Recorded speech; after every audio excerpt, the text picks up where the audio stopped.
ಈ ತೀರ್ಥದ ಮಹತ್ವ ಹಾಗೂ ನಿಮ್ಮೆಲ್ಲರಿಗೂ ಪೂರ್ಣ ಆಶೀರ್ವಾದವನ್ನ ತಲುಪಿಸ್ಲೇಬೇಕು ಅಂತ ಈ ಪೂರ್ಣ ಯಾತ್ರೆಯ ಪೂರ್ಣ ಆಶೀರ್ವಾದ ಅಂತ ಪತ್ರವನ್ನ ಅಪ್ಪಾಜಿ ನಿಮ್ಗೆಲ್ರಿಗೂ ಕೊಡ್ತಾ ಇದ್ದಾರೆ. ಇದರಲ್ಲಿ ಅತಿ ಮುಖ್ಯವಾದ ಈ ಯಾತ್ರೆಯ ಉದ್ದೇಶ ಏನು, ಎಲ್ಲೆಲ್ಲಿ ಹೋಗಿದ್ವಿ, ಎಲ್ಲೆಲ್ಲಿ ಹೋದಾಗ ಏನನ್ನ ಸಂಕಲ್ಪ ಮಾಡಿದ್ರು, ಏನೇನ ಅನುಷ್ಠಾನವನ್ನ ಮಾಡಿದ್ದಾರೆ, ಮತ್ತೆ ಈಗ ಕೊಡುವ ತೀರ್ಥ ಇದೆಯಲ್ಲ ಅತ್ಯಂತ ಪ್ರಬಲವಾದ, ಶ್ರೇಷ್ಠಕರವಾದ, ಶಕ್ತಿಯುತವಾದಂತಹ ತೀರ್ಥ. ಆ ತೀರ್ಥದ ಮಹತ್ವ ಏನು, ಆ ತೀರ್ಥದಲ್ಲಿ ಯಾವ ಯಾವ ನದಿಯ ನೀರಿದೆ, ಬರೀ ನೀರಷ್ಟೇ ಅಲ್ಲ, ಅಲ್ಲಿ ಅನೇಕ ಸ್ವಯಂಭೂ ಕುಂಡಗಳಿದೆ ಉತ್ತರಾಖಂಡದಲ್ಲಿ. ಅದರಲ್ಲೂ ತ್ರಯುಗಿ ನಾರಾಯಣ ಟೆಂಪಲ್ ಹೋಗಿದ್ವಿ. ಅಲ್ಲಿ 3 ಕುಂಡ, ಎಲ್ಲೂ ಸಿಗದೆ ಅಂತ 3 ಕುಂಡ, ಬ್ರಹ್ಮಕುಂಡ, ವಿಷ್ಣು ಕುಂಡ ಮತ್ತು ಶಿವಕುಂಡ ಇದೆ ಅಲ್ಲಿ ಸ್ವತಃ ಶಿವ ಪಾರ್ವತಿಯರು ಮದುವೆ ಆದಂತಹ ಸ್ಥಳ ಅಂತ ಹೇಳ್ತಾರೆ. ಆ ಕುಂಡದಲ್ಲೂ ನೀರನ್ನು ನಾವು ಸಂಗ್ರಹಣೆ ಮಾಡಿ, ಪ್ರತಿ ಕುಂಡದಲ್ಲೂ ನೀರನ್ನು ಸಂಗ್ರಹಣೆ ಮಾಡಿ ತಂದು ಅದನ್ನ ಸಂಸ್ಕರಿಸಿ ಹಾಗೆ ಕೊಡ್ತಾ ಇಲ್ಲ, ಆ ನೀರನ್ನ ಮತ್ತೆ ಕೆಲವೊಂದು ಬಹಳ ಮಂಗಳಕರವಾದ ದ್ರವ್ಯಗಳನ್ನ ಸೇರಿಸಿ ತಾಯಿ ಶ್ರೀಚಕ್ರೆಗೆ ಅಮ್ಮ ಅರ್ಪಿಸಿ ನನ್ನ ಮಕ್ಕಳ ಎಲ್ಲ ಅಕಾಲ ಮೃತ್ಯು ಹರಣಂ ಸರ್ವವ್ಯಾಧಿ ನಿವಾರಣಂ ಸಮಸ್ತ ದುರಿತೋಪಶಯನಂ ಶ್ರೀ ಗಂಗಾ ಪಾದೋದಕಂ ಪಾವನಂ ಶುಭಂ ಅಂತ ಇವತ್ತು ಅಪ್ಪಾಜಿ ಎಲ್ರಿಗೂ ಕೊಡ್ತಾ ಇದ್ದಾರೆ. ಇದೊಂದು ಮಹಾ ತೀರ್ಥ.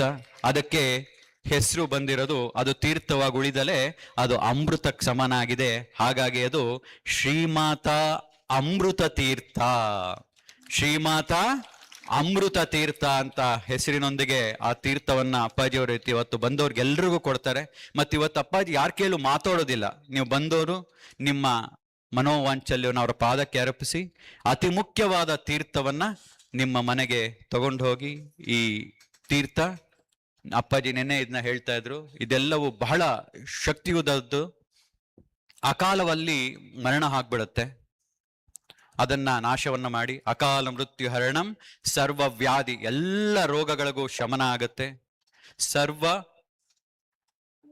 ಸರ್ವ ವ್ಯಾಧಿ ನಿವಾರಣಂ ಸಮಸ್ತ ದುರಿತೋಪಶಯನಂ, ಮತ್ತೆ ನಮ್ಮ ಪೂರ್ವಜನ್ಮದ ಪ್ರಾರಬ್ಧ ಎಲ್ಲವೂ ಕೂಡ ನಾಶವಾಗಿ ಆ ತೀರ್ಥಕ್ಕೆ ಅಷ್ಟು ಶಕ್ತಿ ಇದೆ. ಹಾಗಾಗಿ ಅದನ್ನೆಲ್ಲ ತಗೊಂಡೋಗ್ಬೇಕು. ಮತ್ತೆ ಸುಮ್ಮನೆ ತಗೊಳ್ಳೋದೆಲ್ಲ, ಫಸ್ಟ್ ಇದನ್ನ ಓದಬೇಕು. ಇದನ್ನ ಓದಕ್ ಮುಂಚೆ ಅಪ್ಪಾಜಿ ಹೋಗಿರುವ ಯಾತ್ರೆಗೆ ನೀವು ನೋಡ್ಬೇಕು. ಆಗ ಅನ್ಸುತ್ತೆ, ನೀವು ಅಪ್ಪಾಜಿ ಅವ್ರ ವಿಡಿಯೋದಲ್ಲಿ ನೋಡ್ತಿಲ್ಲ, ಎಷ್ಟೋ ಜನ ಹೇಳ್ತಿರೋ ನಾವೇ ಯಾತ್ರೆಗೆ ಹೋಗಿದ್ದೀವಿ ಅಂತ. ಆ ಯಾತ್ರೆಯ ಅನುಭವ ಆಗುತ್ತೆ. ಇದು ಓದೋದ್ರಿಂದ ಅಲ್ಲಿರುವ ಸ್ಥಳಗಳ ಶಕ್ತಿ ನಿಮಗೆ ಅರಿವಾಗುತ್ತೆ. ಇದೆಲ್ಲ ಅರಿವಾದಾಗ ಮನಸ್ಸು ಒಂದೇ ಕಡೆ ನಿಂತಿರುತ್ತೆ, ಅದು ಶ್ರೀಮಾತ ಅಪ್ಪಾಜಿಯ ಪಾದದ ಹತ್ರ. ಆಗ ತೀರ್ಥವನ್ನ ತಗೊಳ್ಳಿ, ಖಂಡಿತವಾಗ್ಲೂ ಅದು ಅಕಾಲ ಮೃತ್ಯು ಹರಣಂ ಸರ್ವ ವ್ಯಾಧಿ ನಿವಾರಣಂ ಸಮಸ್ತ ದುರಿತೋಪಶಮನಂ ಶ್ರೀ ಗಂಗಾ ಪಾದೋದಕಂ ಪಾವನಂ ಶುಭಂ. ಆಗದ್ರಲ್ಲಿ ಯಾವ ಸಂಶಯನೂ ಕೂಡ ಇಲ್ಲ. ಹಾಗಾಗಿ ಅದರ ಹೆಸರು ಶ್ರೀಮಾತಾ ಅಮೃತ ತೀರ್ಥ ಅಂತ. ಪ್ರತಿಯೊಬ್ಬರಿಗೂ ಇದನ್ನ, ಈ ಆಶೀರ್ವಾದ ಪತ್ರವನ್ನ ಅಪ್ಪಾಜಿಯವರು ಇವತ್ತು ಕೊಡ್ತಾರೆ. ಅಂದ್ರೆ ತನ್ನ ಮಕ್ಕಳಿಗೆ ಯಾವುದನ್ನ ಯಾವ ರೀತಿಯಾಗಿ ಕೊಡಬೇಕು, ಯಾವಾಗ್ಲೂ ಕೂಡ ಅದನ್ನೇ ಸದಾಕಾಲ ಯೋಚನೆ ಮಾಡ್ತಾ ಇರ್ತಾರೆ. ಹಾಗಾಗಿ ಅವ್ರ ಬಗ್ಗೆನೇ ಯೋಚನೆ ಮಾಡ್ತಾ ಇರಲ್ಲ, ಸದಾಕಾಲ ತನ್ನ ಮಕ್ಕಳಿಗಾಗಿ ಏನನ್ನ ಕೊಡಬೇಕು ಅಂತ. ಆ ಮನಸ್ಥಿತಿ ಇಲ್ಲಿರೋ ಹೊತ್ತಿಗೆನೆ ತಾಯಿ ಅವರನ್ನ ಚೆನ್ನಾಗಿ ನೋಡ್ಕೋತಾ ಇರ್ತಾರೆ. ತಾಯಿ ಯಾರನ್ನ ಚೆನ್ನಾಗಿ ನೋಡ್ಕೋತಾಳೆ ಎಂದಾಗ, ಯಾರು ತಮ್ಮ ಇಡೀ ದೇಹ ಮನಸ್ಸು ಬುದ್ಧಿಯನ್ನ ಸಂಪೂರ್ಣವಾಗಿ ಅರ್ಪಿಸಿ ಕೂತಿರ್ತಾರೋ ಅವರಲ್ಲಿ ನಿಜವಾದಂತಹ ಆ ಒಂದು ದೈವಿಕ ಶಕ್ತಿ ಅವರನ್ನ ಕೈ ಹಿಡಿದು ನಡೆಸ್ತಾ ಇರುತ್ತೆ. ಈ ಯಾತ್ರೆ ಉದ್ದಕ್ಕೂ ಅಷ್ಟೇ ನಮಗೆ ಅನುಭವ ಆಗಿದ್ದೆ. ಆ ಬಾಲ ತ್ರಿಪುರ ಸುಂದರಿಯು ಪ್ರತಿಯೊಂದು ಹೆಜ್ಜೆ ಹೆಜ್ಜೆ ಹೆಜ್ಜೆ ಹೆಜ್ಜೆಲ್ಲೂ ನಮ್ಮನ್ನ ಕರ್ಕೊಂಡೋಗಿ, ಅದರಲ್ಲಿ ನನ್ನ ತಂದೆ ತಾಯಿ ಮಾಡಿದ ಪುಣ್ಯವೋ ಏನೋ, ನಾನು ಕೂಡ ಭಾಗಿಯಾಗಿದ್ದೆ, ನನ್ನ ಸಹ ಯಾತ್ರಿಗಳು ಕೂಡ.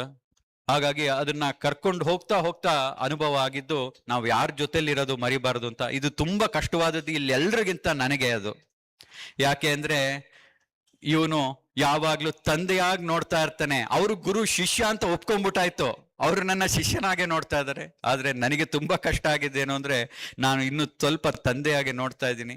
ಹಾಗಾಗಿ ಈ ಸುಬ್ರಹ್ಮಣ್ಯ ಸಾಯ್ಬೇಕು, ಶ್ರೀಮಾತ ಅಣ್ಣಯ್ಯ ಆಗ ಹುಟ್ಟೋದು ಅಂತ ಅಪ್ಪಾಜಿ ಹೇಳ್ತಾ ಇರ್ತಾರೆ. ಹಾಗಾಗಿ ಇದೊಂದು ಬಹಳ ಮುಖ್ಯವಾದಂತಹ ಯಾತ್ರೆ ನನಗೂ ಕೂಡ ಆಗಿತ್ತು. ಯಾಕೆಂದ್ರೆ ಕೆಲವು ಸತಿ ನಮ್ಮನ್ನ ನಾವು ತಗ್ಗಿಸ್ಕೋಬೇಕಾಗತ್ತೆ, ನಾವು ಯಾರ ಜೊತೆಲಿದ್ದೀವಿ. ಯಾಕೆಂದ್ರೆ ತಂದೆ ಅಂದ ತಕ್ಷಣ ಅದೊಂದು ಸಲಹೆಗೆ ಬಂದ್ಬಿಡುತ್ತೆ, ತಂದೆ ತಾಯಿ ಹತ್ರ ಸಲಿಗೆ ತಕ್ಷಣ ಬಂದ್ಬಿಡುತ್ತೆ.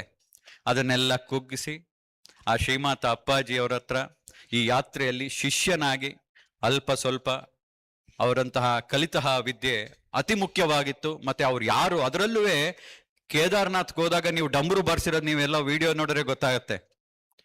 ಅದ್ ಹಂಗೆಲ್ಲ ಯಾರಿಗೂ ಕೊಡೋದಿಲ್ಲ, ಅವರು ಅಗೋರಿಗಳು, ಅವರೆಲ್ಲ ಬಹಳ ತಪಸ್ವಿ. ಅವರೆಲ್ಲ ನೀವು ಆಕಾರ ನೋಡಿದ್ರೆ ಸುಮ್ಮನೆ ಯಾರು ಭಿಕ್ಷುಕರು ಅನ್ಕೋಬೇಡಿ, ಮಹಾ ಅಗೋರಿಗಳು. ಅವ್ರನ್ನ ಯಾರು ಹತ್ರಕ್ಕೂ ಸೇರಿಸ್ಕೊಳ್ಳಲ್ಲ. ಅಂಥದ್ರಲ್ಲಿ ಅಪ್ಪಾಜಿ ಅವ್ರನ್ನ ಕರೆದು ಕೂರ್ಸಿ ನೀವು ಬಾರಿಸಿ ಡಮ್ರ, ಯಾರು ಡಮ್ರಗ ಬಾರಿಸೋದು ಯಾರು? ಹಾಗಾಗಿ ಆ ಶಿವಶಕ್ತಿ ರೂಪಿಣಿಯಾಗಿ ಶ್ರೀಮಾತ ಅಪ್ಪಾಜಿ ಅವರು ಕೂತಿದ್ದಾರೆ. ನಮ್ಮೆಲ್ಲರಿಗೂ ಸಂಪೂರ್ಣವಾದ ಪ್ರೇಮಪೂರ್ವಕವಾದ ಆಶೀರ್ವಾದ ಕೊಡ್ಲಿಕ್ಕೆ ಅವರು ಸದಾಕಾಲ ಇರ್ತಾರೆ. ಅದನ್ನ ನಾವು ಎಷ್ಟು ತಗೋತೀವಿ ನಮ್ಮೇಲ್ ಬಿಟ್ಟಿದ್ದು ಅಂದ್ರೆ ಏನು, ನಮ್ಮಲ್ಲಿ ಎಷ್ಟು ಶ್ರದ್ಧೆ ಇದೆ ಅಂತ. ಈಗ ಶ್ರದ್ಧೆ ನನ್ನಲ್ಲಿ ಇದೆಯೋ ಇಲ್ವೋ ಅಂತ ನಿಮಗೆ ಕ್ವಶನ್ ಬರುತ್ತಲ್ಲ, ಹೇಗೆ ಅದನ್ನ ಟೆಸ್ಟ್ ಮಾಡೋದು? ಅಪ್ಪಾಜಿಯವರು ದುರ್ಗಾವಸ್ತ್ರ ಅಂತ ಮಾಡಿದ್ದಾರೆ, ಶ್ರೀಚಕ್ರ ನಿಲಯ ಅಂತ ಪುಸ್ತಕವನ್ನ, ಮಹಾ ತಾಯಿಯ ಗ್ರಂಥವನ್ನ ಬಿಡುಗಡೆ ಮಾಡಿದ್ದಾರೆ. ಯಾರು ಅಪ್ಪಾಜಿಯ ಮೇಲೆ ಭರವಸೆ ಇಟ್ಟಿರ್ತಾರೋ ಅವ್ರ ಮನೆಯಲ್ಲೆಲ್ಲ ದುರ್ಗಾವಸ್ತ್ರ ಹಾಗೂ ಶ್ರೀಚಕ್ರ ನಿಲಯ ಇದ್ದೇ ಇರುತ್ತೆ. ಅದೇ ನಿಮ್ಮ ಶ್ರದ್ಧೆಯ ಪ್ರತೀಕ. ಯಾಕೆಂದ್ರೆ ಒಬ್ಬ ಗಂಡ ಹೆಂಡತಿ ಇದ್ದಾಗ, ನೀ ಹೆಂಡತಿ ಅಲ್ವಮ್ಮ, ನಾನು ತುಂಬಾ ಪ್ರೀತಿ ಮಾಡ್ತೀನಿ. ಎಲ್ರಿ ಪ್ರೀತಿನೇ ಮಾಡ್ತಿಲ್ಲ? ನನಗ್ ಪ್ರೀತಿ ಇದೆ, ನಾನು ಪ್ರೀತಿ ಮಾಡ್ತಾ ಇದ್ದೀನಿ. ಇಲ್ಲ ರೀ, ನಂಗೇನೋ ಗೊತ್ತಾ, ಯು ಹ್ಯಾವ್ ಟು ಎಕ್ಸ್ಪ್ರೆಸ್ ಮಾಡಿದ್ರೆ ಹೇಗೆ ಗೊತ್ತಾಗತ್ತೆ? ಹಾಗೆ ಶ್ರದ್ಧೆಯು ಕೂಡ ಒಂದು ರೀತಿಯಲ್ಲಿ ಎಕ್ಸ್ಪ್ರೆಸ್ ಅಂತ ಹೇಳಲಿಕ್ಕೆ ಆಗೋದಿಲ್ಲ. ಆದ್ರೆ ನಮ್ಮ ಮನಸ್ಸಿಗೆ ನಾವೇ ಕನ್ವಿನ್ಸ್ ಮಾಡ್ಕೋಬೇಕಾದ್ರೆ, ಅಪ್ಪಾಜಿಯವರು ಸ್ವತಃ ತಾಯಿನೇ ಅಂತ ಹೇಳಿ ಕೊಟ್ಟಾಗ್ಲೂ ಆ ಶ್ರೀಚಕ್ರ ನಿಲಯ ನನ್ನ ಮನೇಲಿ ಇಲ್ಲದೆ ಇದ್ದಾಗ ಯಾಕೆ ಅಂತ ನಾವೇ ಕ್ವಶನ್ ಮಾಡಿಕೊಂಡು ಆ ಶ್ರದ್ಧೆಯ ಮನಸ್ಥಿತಿಯನ್ನು ನಾವು ಸ್ವಲ್ಪ ತಿಳ್ಕೊಂಡು, ಇಲ್ಲ ನಂಗೆ ತಾಯಿನೇ ಬೇಕು ಅಂತ ಹೊರಟಾಗ ನೀವು ಖಂಡಿತ ಆ ಶ್ರದ್ಧೆಯಲ್ಲಿ ಭಾಗಿಯಾಗ್ತೀರಾ. ಆ ಶ್ರದ್ಧೆ ನಿಮ್ಮಲ್ಲಿದೆ ಅನ್ನುವ ನಿಮಗೆ ಕಾನ್ಫಿಡೆನ್ಸ್ ಬರುತ್ತೆ, ಬೇರೆಯವ್ರಿಗೆ ಬೇಡ. ಅದು ನಿಮ್ಮಲ್ಲೇ ಬಂದಾಗ ಅಪ್ಪಾಜಿಯ ಮಾತುಗಳು, ಅವರು ಕೊಟ್ಟಂತಹ ತೀರ್ಥ ಎಲ್ಲವೂ ಕೂಡ ಅದು ನಿಮಗೆ ಫಲಿಸುತ್ತೆ. ಅದು ನಿಮ್ಮ ಮನಸ್ಸು ಅಕ್ಸೆಪ್ಟ್ ಮಾಡ್ಕೊಳ್ಳುತ್ತೆ. ಅದು ಖಂಡಿತವಾಗ್ಲೂ ಫಲ ಕೊಟ್ಟೇ ಕೊಡುತ್ತೆ. ಜೈ ಶ್ರೀಮಾತಾ, ಶ್ರೀಮಾತಾ, ಜೈ ಶ್ರೀಮಾತಾ, ಜೈ ಜೈ ಶ್ರೀಮಾತಾ, ಜೈ ಗಂಗಾ ಮಾತಾ, ಜೈ ಜೈ ಗಂಗಾ ಮಾತಾ, ಜೈ ಗಂಗಾ ಮಾತಾ, ಜೈ ಜೈ ಗಂಗಾ ಮಾತಾ, ಜೈ ಗಂಗಾ ಮಾತಾ, ಜೈ ಜೈ ಗಂಗಾ ಮಾತಾ, ಜೈ ಯಮುನಾ ಮಾತಾ, ಜೈ ಜೈ ಯಮುನಾ ಮಾತಾ, ಜೈ ಯಮುನಾ ಮಾತಾ, ಜೈ ಜೈ ಯಮುನಾ ಮಾತಾ, ಜೈ ಶ್ರೀಮಾತಾ, ಜೈ ಜೈ ಶ್ರೀಮಾತಾ. ನಾವು 5 ಜನ ಹೋಗಿದ್ವಿ. ಯಾರು ಅಂತ, ನಾನು, ಅಣ್ಣಯ್ಯ, ಗಣಪತಿ, ಶ್ರೀನಿವಾಸ್, ಇನ್ನೊಬ್ರು ನೀನೇನ್ ಹೇಳಿದೆ ಅಂದ್ರೆ ಲಲಿತಾ ತ್ರಿಪುರ ಸುಂದರಿ, ಬಾಲಾ ತ್ರಿಪುರ ಸುಂದರಿ ಇಂದೆ. ಅಲ್ಲ, ಅವಳು ನನಗಿಂತ ಬೇರೆ ಆಗದೆ ಇರೋದ್ರಿಂದ ಅವಳನ್ನ 5 ಅಂತ ಕನ್ಸಿಡರ್ ಮಾಡಕ್ಕಾಗಲ್ಲ. ಅವಳು ಅಪ್ಪಾಜಿಯ ಭಾಗವೇ. ಹಾಗಾದ್ರೆ ಇನ್ನೊಬ್ರು 5 ಯಾರು? ಎಸ್, ನಿನ್ನನ್ನು ಕರ್ಕೊಂಡು ಹೋಗಿದ್ದು ನಾನು. ನಿನ್ ಬಾಯಲ್ಲಿ ಬರುತ್ತೇನೋ ಅಂತ ಕಾಯ್ದೆ, ಕೊನೆಯಲ್ಲಿ ಬಂತು. ಈಗ ನಾನೊಬ್ಬನೇ ಹೋಗಿರ್ಲಿಲ್ಲ, ನನ್ನ ಎಲ್ಲ 13 ಲಕ್ಷ ಮಕ್ಕಳನ್ನ ಹೃದಯದಲ್ಲಿ ತುಂಬಿಕೊಂಡು ಹೋಗಿದ್ರಿಂದ ಅವರೆಲ್ಲರೂ ಕೂಡ ನನ್ನ ಜೊತೆನೇ ಇದ್ರು. ಹೋಗಿದ್ದೆ ಅದೇ ಉದ್ದೇಶಕ್ಕೆ, ಮಗಳನ್ನ ಕರ್ಕೊಂಡು ಹೋಗ್ಬೇಕು, ನನ್ನ ಮಗಳನ್ನ ಕರ್ಕೊಂಡು ಹೋಗ್ಬೇಕು ಅಂತ ಈ ಯಾತ್ರೆ. ಇದರಿಂದ ನನಗಾಗ್ಬೇಕಾದ್ದೇನೂ ಇರಲಿಲ್ಲ ಅನ್ನೋದು ನನಗೂ ಗೊತ್ತಿತ್ತು.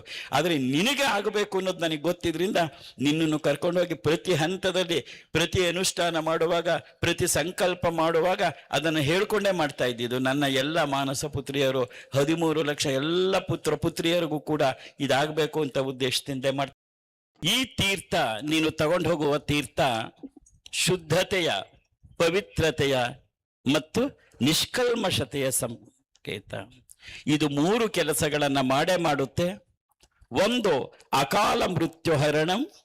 2ನೇದು, ಸರ್ವ ವ್ಯಾಧಿ ನಿವಾರಣಂ. ಮೂರನೇದು ಸಮಸ್ತ ದುರಿತ ಉಪಶಾಂತ್ಯರ್ಥಂ. ಶ್ರೀ ಗಂಗಾ ಪಾದೋದಕಂ ಪಾವನಂ ಶುಭಂ.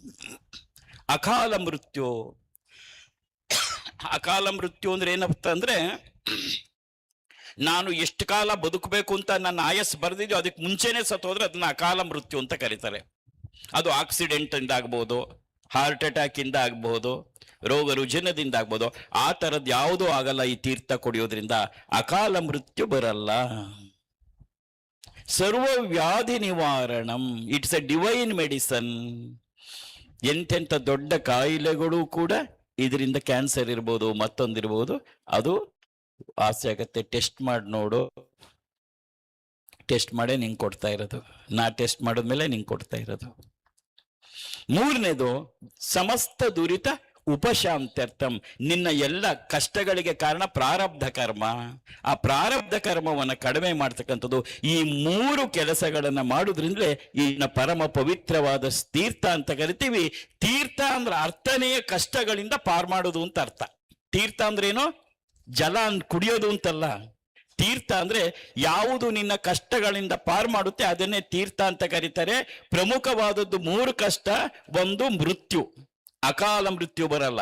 ಎರಡನೇದು ಸರ್ವ ವ್ಯಾಧಿ ನಿವಾರಣಂ. ಮೂರನೇದು ಸಮಸ್ತ ದುರಿತ ಉಪಶಾಂತ್ಯರ್ಥಂ. ಹಾಗಾಗಿ ಗಂಗಾ ತೀರ್ಥವನ್ನ ನೀನು ತಗೊಂಡು ಹೋಗುವಾಗ, ತಗೊಂಡು ಹೋದ ನಂತರ ಅದನ್ನ ಬೇರೆ ಬಾಟ್ಲಿಗೆ, ಶುದ್ಧವಾದ ಬಾಟ್ಲಿಗೆ ಹಾಕಿ ಬೇರೆ ಒಳ್ಳೆ ಶುದ್ಧವಾದ ನೀರನ್ನು ಮಾಡಿ ಜಾರಿ ಸರಿಯಾದ ಸಂದರ್ಭದಲ್ಲಿ ಉಪಯೋಗಿಸು. ಮತ್ತೆ ಇದು ಮತ್ತೆ ಮತ್ತೆ ಸಿಗೋದು ಅಲ್ಲ.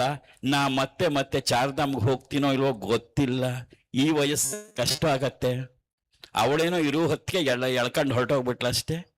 ಅದರಿಂದವ ಇದನ್ನ ಅತ್ಯಂತ ಪರಮವಾದಂತಹ ಶ್ರೇಷ್ಠ ಸನ್ನಿವೇಶದಲ್ಲಿ ನೀನಿದೆಯಾ. ಇದ್ರ ಉಪಯೋಗ ನೀನು ಪೂರ್ತಿ ಪಡ್ಕೊಂಡು ನನ್ನ ಮಗಳಾದ ನೀನು ಮೃತ್ಯುಗೆ ಒಳಗಾಗದೆ ಯಾವುದೇ ವ್ಯಾಧಿಯಿಂದ ದೂರವಾಗಿ ಆರೋಗ್ಯವಾಗಿ ಯಾವುದೇ ಕಷ್ಟಗಳಿಲ್ಲದೆ ನೀನು ನಗುನಗ್ತಾ ಬಾಳ್ಬೇಕು ಅನ್ನೋಕ್ಕೋಸ್ಕರವೇ ಇದನ್ನ ಮಾಡ್ತಾ ಇರ್ತಕ್ಕಂಥದ್ದು.